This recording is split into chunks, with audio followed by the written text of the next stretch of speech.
Aujourd'hui, on se retrouve à Bruxelles, plus précisément à l'Annonciature apostolique. Pourquoi? Afin de rencontrer le nonce apostolique pour la Belgique et le Luxembourg, Monseigneur Franco Coppola. Il pourra nous répondre sur les différentes questions qu'on a à propos de l'Église belge, en quoi consiste la mission du nonce apostolique et la place des jeunes au sein de l'Église. Allons découvrir tout cela.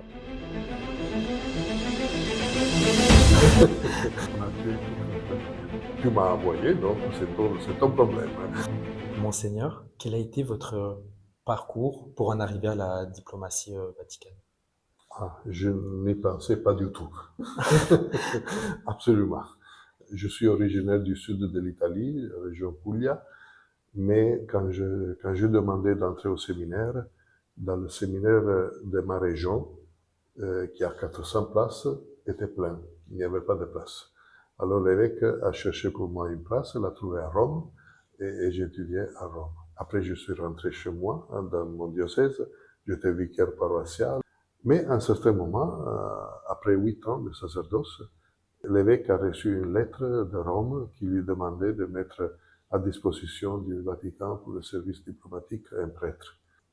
Et mon évêque m'a dit, bah, tu as déjà étudié à Rome, tu connais un peu, au moins, vas-tu alors faire ce service?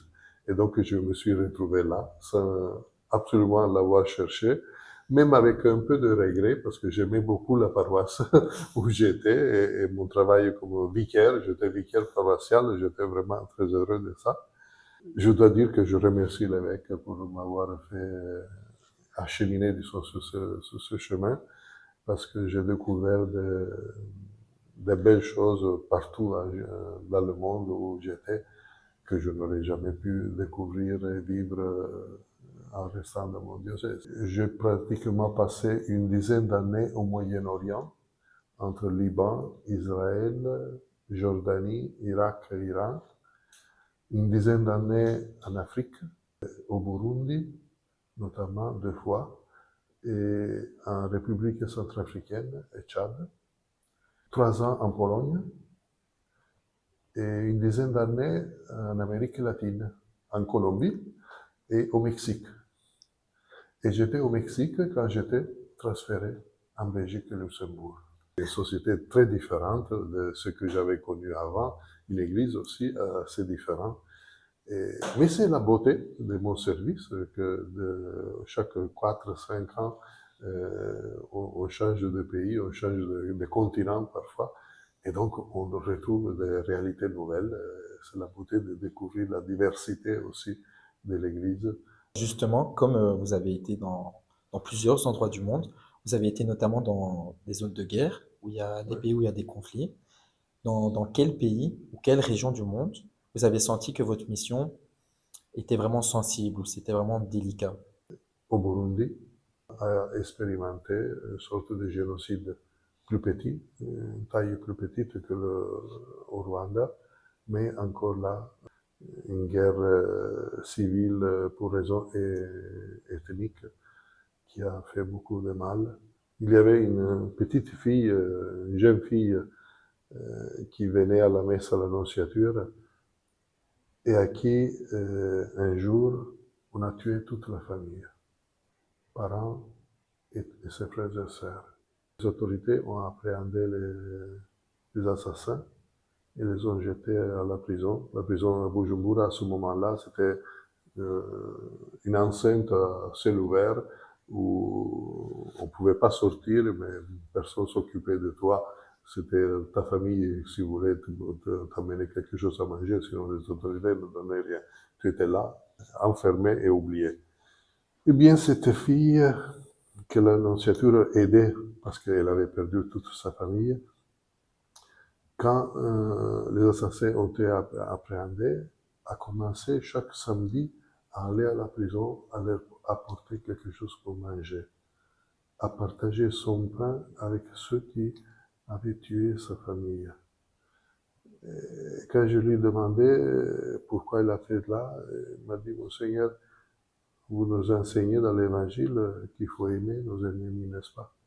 Et alors, ces personnes ont tué ma famille, je vais leur rendre l'amour pour ce qu'ils ont fait à moi.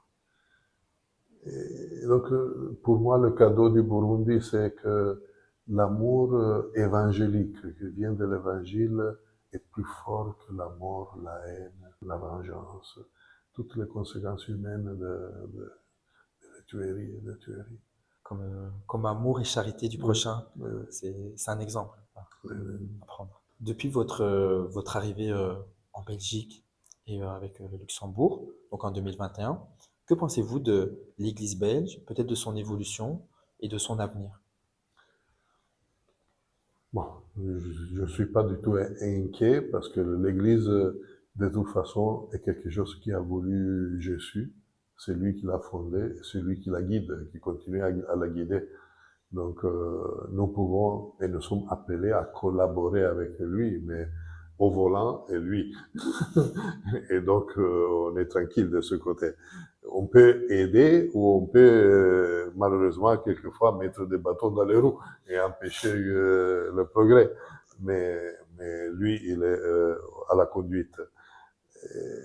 Et donc, je ne suis pas du tout inquiet. Mais c'est vrai que l'Église en Belgique, comme d'ailleurs l'Église dans ces pays de l'Europe nord-occidentale, a dû faire face à le phénomène de la sécularisation. Ça permet de purifier l'Église. La sécularisation essaye de ne pas avoir besoin de Dieu.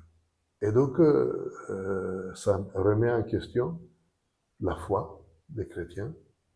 Pourquoi je crois? Pourquoi? Et si c'est vrai que j'ai besoin de Dieu, et comment le montrer à qui ne croit pas dans son existence?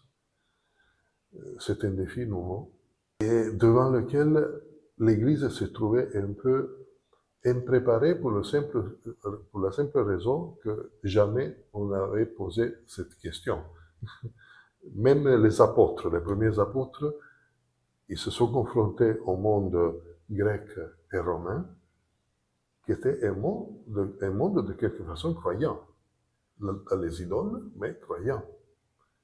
Maintenant, c'est la première fois que l'Église se fait face à un monde qui est incroyant. Et donc, on ne peut pas faire comme on a déjà fait. En général, le reflet est toujours faire comme on a toujours fait. Et non, ça ne marche pas parce que la situation est complètement nouvelle. Quand j'étais au Mexique, j'avais l'annonce que j'allais être transféré en Belgique, je me suis dit, c'est terminé cette longue période de vivre dans des pays vraiment compliqués du point de vue existentiel. La pauvreté, la Belgique, c'est un pays européen, démocratique, riche, il n'y aura pas de ce problème. Et en effet, c'est vrai, il y a il y a toujours des pauvres, il y a toujours des manifestations de violence, mais c'est rien vraiment si on fait la comparaison avec certaines situations que j'ai vues en Afrique ou au Mexique ou en Amérique latine en général. Mais il y a un autre côté de la médaille dont je me suis rendu compte dans les mois suivant mon arrivée. Il y a une grande pression sur la personne. Et j'ai lu qu'il y a 40% de la population belge qui, tôt ou tard, passe par une dépression ou pour un burn-out. 40%, c'est presque la moitié. Oui. Mais c'est parce que la sécularisation entraîne l'individualisme. Chacun pour soi. Donc on est seul. Et si le fait d'être seul peut même faire plaisir quand on est jeune, hein, parce qu'on n'est plus sous le contrôle d'autres personnes, moi je fais ce que je veux, je me sens seul, et je n'ai pas de soutien, je n'ai pas d'accompagnement, je n'ai pas de quelqu'un qui croit en moi. Les autres plutôt veulent vérifier si je suis à la hauteur, mais je n'ai pas d'autres personnes qui me disent non, non, je crois en toi. Alors, ça arrive le moment de la difficulté et peut-être de craquer. Dans les moments difficiles que j'ai vécu, même dans ces pays violents, tout cela, je savais toujours avoir le regard du Seigneur sur moi. Et dans les moments compliqués, je disais, Seigneur, tu m'as envoyé, donc c'est ton problème. Quand on est chrétien, on est dans une communauté, on n'est jamais seul. Et je pense là, c'est la mission de l'Église en Belgique et dans les pays développés. À propos de la Belgique, quelle a été une rencontre qui a pu vous marquer, que ce soit peut-être avec une communauté religieuse, un laïc, un évêque ou autre, qui a pu vous poser des questions ou qui vous a marqué? Il y a certaines personnes, mais je ne veux pas, sont des personnes modérées, ne veulent, certainement, ils n'aiment pas que soit, leur histoire soit exposée au public. On n'est pas seulement nous deux, il Oui. y a quelqu'un d'autre qui nous regarde. C'est un monde en manque de joie. Pas de la capacité, oui, de faire du bruit, de cela, Fête. mais une joie profonde, tranquille, sereine, qui donne du bonheur prolongé, pas avec l'aide de pilules, d'autres choses. Oui, une vraie joie hein, Oui, ancrée. oui. Et justement, à propos des jeunes, pour vous, quelle est la place actuelle et surtout à venir des jeunes dans l'Église? Oh, les jeunes ont toujours une place de choix dans l'Église parce que ce sont ceux qui, pour le fait qu'ils sont jeunes, ils n'ont pas le souvenir de comme on a toujours fait. Ils sont à la recherche. Ils sont plutôt radicaux. C'est bon. Je trouve ici que plusieurs fois, on utilise le mot radical comme quelque chose de négatif. Si on parle de violence, de ces choses, bien sûr, c'est négatif. Mais si on veut, l'évangile est radical. Le Seigneur qui dit, si tu n'aimes pas moi plus que ta mère, ta père, c'est radical. Le Seigneur qui appelle les apôtres à quitter leur famille, leur travail et à le suivre, c'est radical. Il ne s'arrêtait pas à dire, mais voyons de trouver un compromis. Non, non, laisse tout de suite et suis-moi. Et c'est très beau, les gens apprécient cette radicalité, une force qui pousse l'Église à être plus évangélique. Les jeunes à l'Église, parce qu'ils nous rappellent la radicalité de l'Évangile et nous poussent à être plus évangéliques, je dirais. Belle approche que l'Église peut avoir grâce Oui, notamment à ces jeunes. absolument. Et pour finir, qu'est-ce que le Saint-Siège ou le Très Saint-Père pourrait dire ou communiquer aux jeunes catholiques à propos de leur foi ou justement de leur manière de vivre leur foi par une certaine radicalité? Je me dis toujours, j'ai connu beaucoup de papes. Mon premier pape, quand j'étais petit, était Jean XXIII, après Paul VI, Jean-Paul Ier, Jean-Paul II, et Benoît XVI, le pape François et le pape Léon maintenant. Je me dis qu'on a la chance d'avoir connu beaucoup de papes très différents entre eux, comme caractère, comme manière de vivre. Mais c'était toujours la personne juste à ce moment-là. Ce qu'il fallait à ce moment-là. Sortez de l'église et allez à la rencontre des gens. C'est très bon ce que vous faites, tout Merci. cela. C'est une manière d'aller en dehors des églises et aller à la rencontre des gens qui sont en dehors des églises et leur permettre de rencontrer l'Église, de rencontrer le Seigneur. À peine élu pape, il a dit qu'il percevait sa mission comme mettre en avant Jésus-Christ et lui disparaître. Je crois que c'est vraiment la mission pour chacun d'entre nous. Parfois, on est porteur d'une mentalité, d'une idéologie, d'une culture, et on veut défendre cela. Le trésor que nous avons, c'est Jésus, c'est l'Évangile.